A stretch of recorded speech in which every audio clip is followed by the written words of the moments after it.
Halo, kembali lagi dengan saya Sarjayadi Awe. Jadi eh, di sini saya ingin berbagi kembali, bukan membuat aplikasi akuntansi atau membuat aplikasi terkait bisnis, tapi di sini saya ingin membantu teman-teman bagaimana memahami formula dasar yang harus diketahui teman-teman jika ingin belajar Excel atau mendalami Microsoft Excel ini. Nah, jika video-video sebelumnya saya kebanyakan membuat aplikasinya, di sini saya khusus untuk menjelaskan, walaupun sebelumnya sudah ada beberapa formula yang saya bahas khusus, boleh cek di deskripsi di video-video saya sebelumnya. Tapi di sini saya ingin berbagi formula-formula dasar atau trik-trik dasar yang biasa saya gunakan dalam membuat aplikasi ini. Semoga bisa membantu teman-teman. Sebelum kita masuk ke materi, saya harapkan kepada teman-teman yang baru pertama kali ke channel ini atau sudah sering nonton video yang ada di channel ini namun belum subscribe, agar di subscribe terlebih dahulu. Dan jika ada yang kurang dimengerti boleh ditambahkan di kolom komentar, dan menurut teman-teman apabila videonya bermanfaat, teman-teman silahkan like untuk video ini. Oke, lanjut teman-teman, kita masuk ke Excelnya. Jadi di sini saya akan membahas formula yang cukup detail teman-teman. Jadi ini yang paling umum saya gunakan dalam pembuatan aplikasi-aplikasi Excel saya. Oke, yang pertama itu formula untuk penomoran teman-teman. Biasanya jika teman-teman mengetik nomor, misalkan 1, 2, ini masih standar teman-teman. Tapi kalau misalkan teman-teman tidak ingin menggunakan formula tapi ingin otomatisasi angkanya, teman-teman tinggal tarik saja. Jadi tinggal di copy saja kemudian tarik ke bawah seperti ini. Ini jadi teman-teman. Atau teman-teman bisa menggunakan trik selanjutnya, yaitu teman-teman bisa menggunakan rumus tambah saja. Misalkan ini 1, kemudian teman-teman buatkan formula sederhana saja. Jadi baris di atasnya kita tambahkan dengan 1 dan kita enter. Nah, di sini kita copy ke bawah. Ini juga otomatis teman-teman. Namun di sini teman-teman bisa padukan yang khusus untuk formula yang ini, tambah ini, teman-teman bisa padukan dengan fungsi if. Jadi teman-teman bisa kreasikan supaya kalau misalkan di sini kosong, ini tidak akan muncul nomor. Itu teman-teman bisa logikakan nanti kita pelajari di fungsi if ini. Oke, kita lanjut teman-teman. Ini untuk formula penomoran teman-teman, number. Sekarang teman-teman yang rumus yang kedua yang biasa saya gunakan adalah konta. Jadi konta ini dia menghitung berdasarkan angka teman-teman. Jadi baris berapa yang kosong, misalkan teman-teman ingin tahu, misalkan dalam contoh ini ada ada satu yang kita kosongkan, kita ingin hitung atau kita ingin mengecek. Jadi ini biasanya kita perlukan kalau jumlah datanya banyak teman-teman, dan kemudian kita mungkin takut apabila ada data yang belum diisi, ada baris yang belum diisi datanya, itu bisa kelihatan dengan menggunakan formula konta. Cara penulisannya cukup sederhana saja. Untuk formulanya teman-teman silahkan ketikkan sama dengan. Jadi cukup sama dengan saja, kemudian ketik konta. Ini sudah ada teman-teman ya. Teman-teman bisa pilih atau bisa klik 2 kali atau tab juga, tekan tab pada keyboard itu juga bisa teman-teman, seperti ini. Maka otomatis terpilih. Kemudian teman-teman tinggal blok saja seperti ini.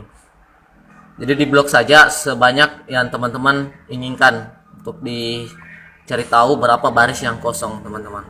Kita enter. Di sini ada 9. Oke, jadi ada 9 di sini. Coba kita hilangkan juga 1. Ada 8 yang terisi, berarti ada 2 yang tidak terisi.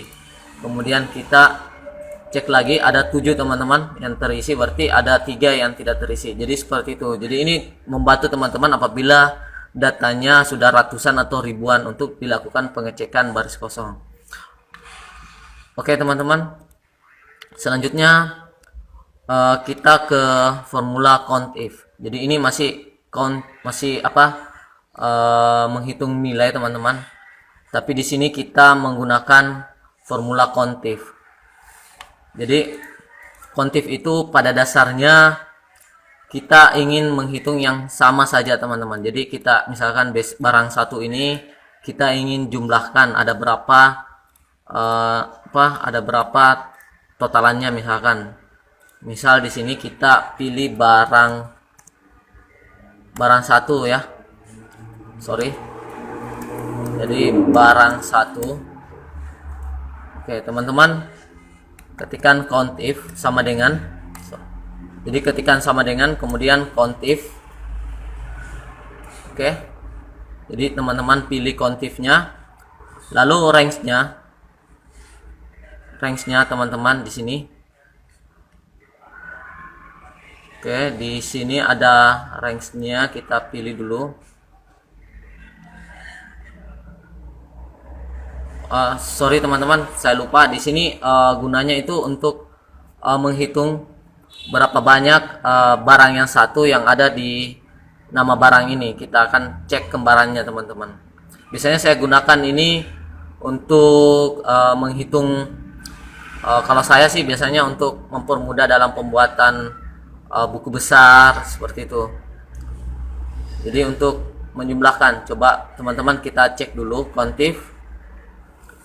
Kalau sederhananya tinggal seperti ini, count if, lalu di blok, kemudian beri pemisah titik koma atau koma pada laptop teman-teman, kemudian pilih kriteria yang ingin dicari, kemudian enter. Berarti ada dua barang satu di sini teman-teman. Oke. Terkadang juga kalau misalkan saya dalam penggunaan formula ini biasa saya menggunakan D3 saja. Jadi D3 dengan D3 ini, tapi yang satu saya absolutkan teman-teman. Tapi dia cocoknya kalau di samping sini teman-teman. Kita coba dulu. Oke. Sama dengan count if. Nah, di sini range-nya saya pilih kita tik 2. Jadi D3 ini kita khusus D3 yang pertama teman-teman absolutkan, tekan F4 teman-teman. Oke. Lalu kita kriterianya pilih kembali nama barang ini. Jadi ini sebenarnya tergantung penggunaan teman-teman, tapi saya di buku besar itu selalu menggunakan ini teman-teman. Kita cek ini 1, kemudian 1, 2. Jadi ini 2, tapi saya padukan dengan penggunaan rumus dan supaya ini bisa menggabungkan seperti ini. Kita copy ke bawah. Nah, jadi barang satu itu ada yang pertama, kemudian barang satu itu ada yang kedua. Ini berguna teman-teman kalau teman-teman sering membuat aplikasi akuntansi. Jadi di buku besarnya itu teman-teman perlu penggunaan formula ini. Mungkin teman-teman yang sudah ngecek video saya sebelumnya itu menemukan yang seperti ini. Oke, lanjut teman-teman di formula sum ini mungkin teman-teman paling hafal teman-teman fungsinya. Jadi rumus ini penjumlahan sederhana saja. Jadi seperti ini, sum. Kita total saja yang baris yang ingin kita jumlahkan, kita enter. Seperti ini, penggunanya cukup simpel saja untuk mencari total. Di sini ada sum if. Jadi sum if itu sebenarnya menjumlahkan juga, tapi kita menggunakan logika teman-teman. Jadi itu perbedaan mendasar dari sum biasa kemudian sum if. Nah, kita langsung saja praktekkan dulu. Penulisannya selalu diawali dengan sama dengan teman-teman. Jadi sama dengan sum if. Jadi buka kurung sum if.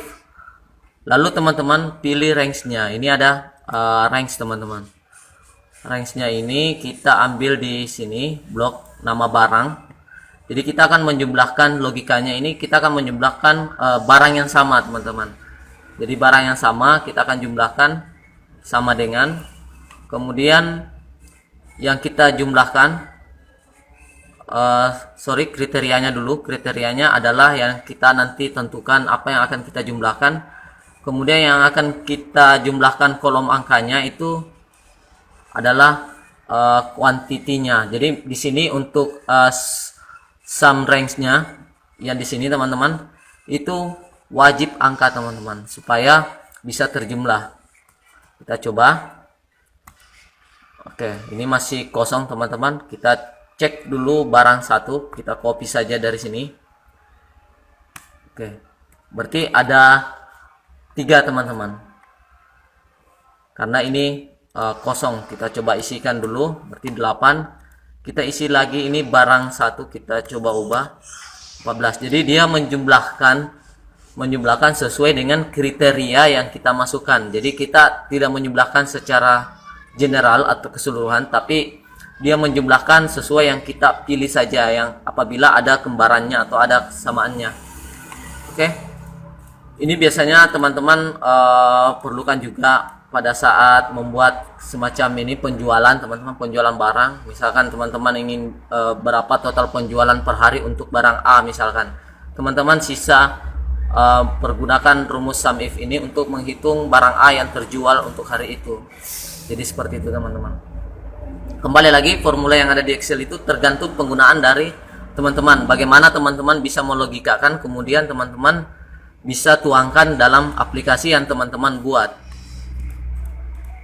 Lanjut di subtotal ini. Jadi ada subtotal. Subtotal ini sebenarnya cukup menarik teman-teman, karena ini salah satu formula yang saya cukup senangi karena dapat menjalankan formulanya walaupun sebenarnya teman-teman filter. Jika yang tadi teman-teman misalkan seperti ini, penjumlahan ini, teman-teman coba kita pasangkan dulu filternya. Kita filter seperti ini. Kemudian kita filter barang satu sama barang 10 yang ada muncul di sini, maka jumlah di sini tidak akan berubah teman-teman, tetap 14. Atau di sum tadi itu tidak akan berubah karena filternya ini tidak mempengaruhi. Tapi kalau teman-teman ingin berubah, sama dengan di nomor urut ini teman-teman, jika teman-teman filter, coba kita filter dulu seperti ini.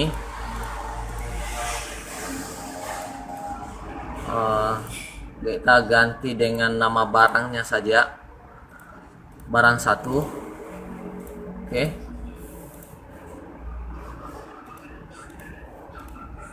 Nah, ini tidak berurut teman-teman karena tidak mempengaruhi filternya. Tapi coba kita menggunakan formula subtotal ini teman-teman. Jadi penulisannya cukup sederhana saja, sama dengan subtotal. Jadi seperti ini subtotal. Teman-teman tinggal pilih. Kalau angka itu teman-teman bisa menggunakan konta. Jadi untuk menghitung angkanya itu seperti ini. Kita pilih dulu untuk penomorannya. Jadi ini trik penomoran sebenarnya, tapi masih bagian dari subtotal. Kemudian teman-teman masukkan pembatasnya, titik koma atau koma. Jika laptop teman-teman ada yang error antara titik koma atau koma, itu salah satunya pasti ada yang benar teman-teman. Kemudian teman-teman pilih kode. Jadi seperti ini. Oke. Lalu titik 2, maka otomatis muncul C3 ini. Jadi C3 ini, kemudian teman-teman di C3 yang pertama teman-teman absolutkan seperti biasa supaya tidak bergeser saat teman-teman copy formulanya. Kita enter saja teman-teman. Oke, jadi seperti ini.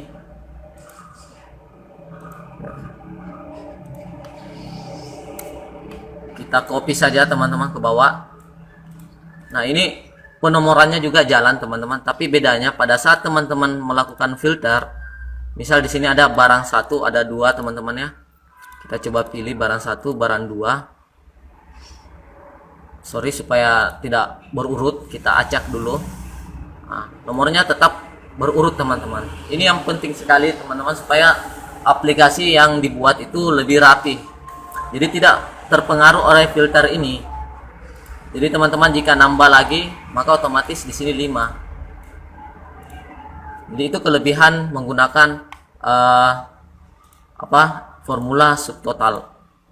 Nah, apabila teman-teman ingin menjumlahkan, menggunakan subtotal juga, itu bisa saja teman-teman pilih subtotal. Kemudian teman-teman tinggal memilih yang 9 ini. Jadi yang 9 ini pada saat teman-teman pilih, kemudian teman-teman batasi ininya titik koma atau koma saja teman-teman, kita blok saja yang ingin kita jumlahkan, tutup kurung, lalu kita enter.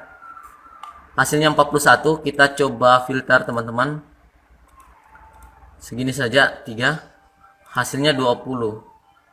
Jadi ini berubah totalannya teman-teman, beda dengan sum yang biasa saja seperti ini. Walaupun di filter itu tidak akan berubah, tapi di subtotal ini dia mengikut filterannya kita. Jadi ini lebih istilahnya lebih seru teman,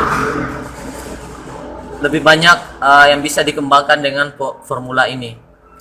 Jadi ini penggunaan subtotal. Selanjutnya VLOOKUP. Sebenarnya ini paling umum teman-teman saya gunakan, paling umum di trik di pembuatan aplikasi yang pertama juga sudah pernah. Jadi VLOOKUP itu mengambil data teman-teman. Jadi kita ketik kode di sini, maka secara logika misalkan ambil nama barang dan kuantitinya. Oke. Jadi ini syaratnya itu harus ada master. Jadi harus ada master data. Kemudian yang menjadi rujukan VLOOKUP itu harus berada di kolom pertama. Seperti itu. Jadi misal kita pilih yang ini, kita blok dulu. Ini satu tabel teman-teman. Oke. Kita masukkan dulu sama dengan VLOOKUP. Jadi VLOOKUP, kemudian teman-teman lookup value di sini. Apa yang akan kita cari teman-teman, apa yang kita perintahkan atau arahkan Excel untuk mencari. Kemudian di tabel array, tabelnya itu ingat karena harus kode ini harus di kolom pertama, jadi teman-teman tidak usah ambil yang nomor. Apabila teman-teman ingin mencari di sini nomor, yang pertama itu harus di sini nomornya juga yang diblok, karena dia menghitung mulai dari kolom pertama, kolom kedua, kolom ketiga teman-teman. Kemudian kita absolutkan F4 supaya teman-teman saat mengcopy itu absolutkan adalah teknik supaya tidak bergeser teman-teman formulanya. Jadi untuk kolomnya teman-teman tinggal masukin kolom berapa. Misalkan nama barang ini ada di kolom 2 teman-teman. Jadi kita masukkan kolom 2, jadi kode kolom 1, kemudian nama barang itu kolom kedua dan quantity kolom ketiga. Jadi tinggal diurutkan saja, kemudian di sini 0 saja teman-teman. Jadi seperti ini penggunanya. Kita enter. Nah, kita copy ke bawah. Ini error teman-teman. Error di sini karena tidak menemukan. Misalkan di sini kita ketikkan PRD 001, maka barang 1 ini muncul karena di sini barang 1. Coba kita ganti dengan PRD 002. Oke. Ini akan otomatis mengambil data. Tapi kalau teman-teman ingin menghilangkan error ini apabila teman-teman sudah menggunakan formula VLOOKUP, teman-teman tinggal tambahkan di depan formula ini. Tinggal tambahkan dengan penggunaan if error. Jadi ini kita masukkan saja triknya. Karena berikutnya ini if juga telah saya bahas mendalam di video sebelumnya yang khusus tentang if, teman-teman bisa cek terlebih dahulu. Jadi ini untuk menghilangkan error. Oke, kita enter, kita copy ke bawah teman-teman. Oke, hilang teman-teman. Tapi ini ada formulanya, hanya saja kita perintahkan apabila hasilnya error, maka di sini muncul kosong atau blank. Blank dalam Excel itu tanda kutip 2 kali. Oke teman-teman.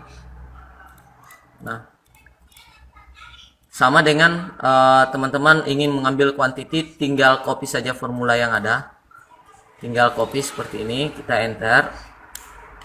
Lalu teman-teman sisa ganti kolom rujukannya, ini 2 diganti dengan 3. Jadi cukup mudah bekerja dengan Excel dan dapat menghemat waktu teman-teman. Jika teman-teman bisa memanfaatkan semua formula-formula standar yang disiapkan oleh Excel ini, maka saya jamin pekerjaan teman-teman itu apalagi di bidang accounting atau finance itu bisa lebih cepat. Oke. Yang ini selanjutnya adalah index and match. Sebenarnya ini mirip teman-teman, mirip dengan VLOOKUP, mengambil data juga, tapi bedanya index and match ini tidak terikat kolom teman-teman, tapi tidak terikat tabel, tapi dia per kolom, minimal 2 kolom teman-teman. Kita coba buktikan dulu sama dengan, jadi misalkan kita ingin mengambil nama barang, jadi index kemudian array-nya yang kita ingin ambil itu adalah nama barang, jadi kita blok saja seperti ini. Jadi kita blok dulu, lalu masukkan pemisahnya, titik koma atau koma teman-teman, lalu kita ketikkan match di sini untuk mencocokkan, mencari di baris yang ini. Jadi minimal ada 2 kolom teman-teman, minimal 2 kolom. Kemudian kita tutup, lalu kita batasi dulu titik koma, kemudian yang look array-nya itu ini look array-nya, kemudian lookup value-nya itu adalah kode titik koma. Jadi seperti ini susunannya. Nah, terakhir teman-teman tinggal masukkan 0 saja seperti ini. Oke. Jadi index D2 kita akan ambil nama barang ini, nama barang, matchingnya mencari G3 ini, G3 di kolom C2 sampai C12 seperti ini. Kita enter, hasilnya sama teman-teman, error, artinya tidak ditemukan untuk yang kosong, tapi kita coba isi dengan PRD 001, PRD 003.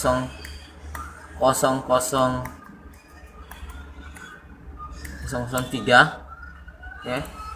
Jadi ini hampir sama dengan VLOOKUP, tapi saya biasanya lebih senang menggunakan index and match ini, karena kalau teman-teman mengupdate kolom yang ada di sini, formulanya akan tetap tidak bergeser. Beda dengan VLOOKUP ini, teman-teman tambahkan kolom, maka ini bergeser teman-teman, karena akan berubah statusnya bahwa kolom kedua ini yang kosong ini teman-teman.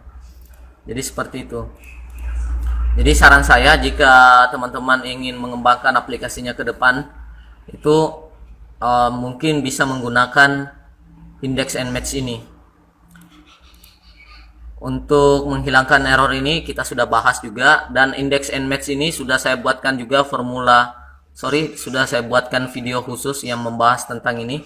Teman-teman bisa cek di list video saya. Fungsi if juga sebenarnya sudah ada khusus teman-teman, tapi saya ulang sedikit saja. Jadi logika ini, misal teman-teman jadi sesuai namanya logika, fungsi logika. Jadi misal seperti ini, sama dengan if. Jadi logikanya teman-teman, jika quantity sama dengan quantity 2, maka isinya di sini misalkan 1. Jika salah, jadi titik koma, jika salah 0. Jadi seperti ini yang paling sederhana kalau saya membuat fungsi filter teman-teman di aplikasi saya menggunakan if yang seperti ini, 1 dan 0. Kita coba ini 0, kita copy saja.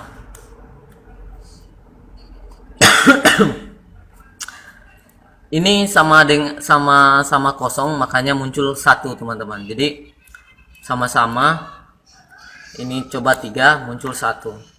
Ini fungsi if, saya tidak terlalu jelaskan lebih detail di sini karena saya sudah buat video yang khusus membahas tentang if ini. Boleh teman-teman cek kembali di video yang baru kemarin saya upload atau 1 minggu yang lalu dari video ini teman-teman. Sekarang di sini ada teks, ada formula teks. Biasanya kalau teman-teman ingin mengambil data dari tanggal, teman-teman boleh seperti ini, boleh kita coba dulu. Oke, misal tanggal 3 bulan 2 2020, kita ambil harinya. Jadi seperti ini, teks, kemudian nilainya ini teman-teman, lalu format teksnya harus diawali dengan tanda kutip, kemudian misalkan kita hanya mengambil hari, berarti day saja, balas, kemudian tutup seperti ini, berarti tanggal 3. Oke, jika teman-teman tambahkan akan diambil teksnya. Jika teman-teman tambahkan lagi 1D, berarti ketik panjang. Ini kebetulan laptop saya menggunakan bahasa Inggris, jadi di sini muncul Monday. Kebetulan di laptop saya menggunakan bahasa Inggris, makanya yang muncul di sini nama bulan dalam format bahasa Inggris. Tapi teman-teman bisa menggunakan bahasa Indonesia. Hanya saja ini saya lupa mengedit tadi, teman-teman. Bulannya ini teman-teman bisa pilih juga. Jadi bulannya tinggal disamakan saja teks, kemudian pilih, lalu format teksnya itu teman-teman atur ke misalkan ini moon, berarti seperti ini, 2 saja dulu contoh. Oke, yang tulisan pendeknya teman-teman. Jadi ini sampai 4 teman-teman untuk lengkapnya. Sama dengan teks ini yang tahun, kita copy saja, kemudian kita edit. Di sini adalah Y. Oke. Ini cara untuk memisahkan teman-teman antara tanggal, hari, kemudian bulan dan tahun dari suatu tanggal, teman-teman. Oke, selanjutnya ini sebenarnya bukan formula sih, tapi ini adalah teknik saja. Jadi ini kalau teman-teman ingin membuat drop down list pilihan seperti ini, teman-teman tinggal menggunakan menu yang sudah disiapkan di Excel. Di sini ada menu, di sini ada menu data. Kita coba cek dulu.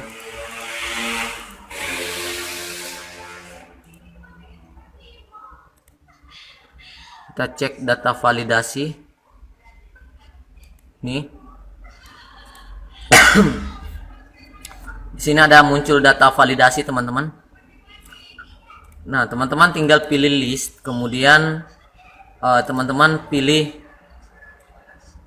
range yang akan masuk atau kolom yang akan dimasukkan ke dalam pilihan ini. Jadi misal nama barangnya ini, kemudian kita oke, maka di sini akan muncul pilihannya. Seperti itu, teman-teman. Selanjutnya yang trik, termasuk trik juga, bukan formula, trik terakhir. Ini adalah penggunaan name box. Jadi name box ini sebenarnya teman-teman perlu gunakan untuk memberikan nama setiap kolom, sehingga pemanggilan dalam formula nanti tidak perlu ada blok, tapi tinggal panggil saja. Misal kayak ini, kita blok ini barang 1 sampai dengan barang 10 ini adalah nama barang. Jadi aturannya tidak boleh menggunakan spasi, harus sambung, atau kalau misalkan butuh pemisah menggunakan underscore. Kita enter, teman-teman. Jadi ketik nama barang. Pada saat teman-teman pilih di sini nama barang, yang diblok adalah barang ini. Jadi cukup mempermudah kalau membuat list, teman-teman. Misalkan nama barang, tinggal sama dengan saja nama barang. Enter. Oke. Atau teman-teman biasanya menggunakannya dalam formula seperti ini, D3 sampai D12. Kita coba buatkan nama dulu seperti ini. Jadi D3 sampai D12 nya ini kita ganti saja. Oke. Dengan yang tadi nama barang, muncul di sini pilihannya, teman-teman. Nama barang, kemudian enter, hasilnya tetap sama, tapi teman-teman tidak menggunakan link ini. Jadi E3 sampai 12 itu teman-teman tidak gunakan, tapi cukup menggunakan nama yang teman-teman buat. Istilahnya bagi saya itu variabel, teman-teman. Jadi tinggal dipanggil saja. Oke. Mungkin ini yang sempat saya bagikan untuk postingan kali ini. Jika ada yang kurang jelas dari penggunaan formulanya, teman-teman silahkan dipertanyakan kembali. Jadi kita diskusikan di kolom komentar, teman-teman. Oke, cukup sekian. Tetap nantikan postingan-postingan berikutnya dari saya. Salam Sarjayadi Awe.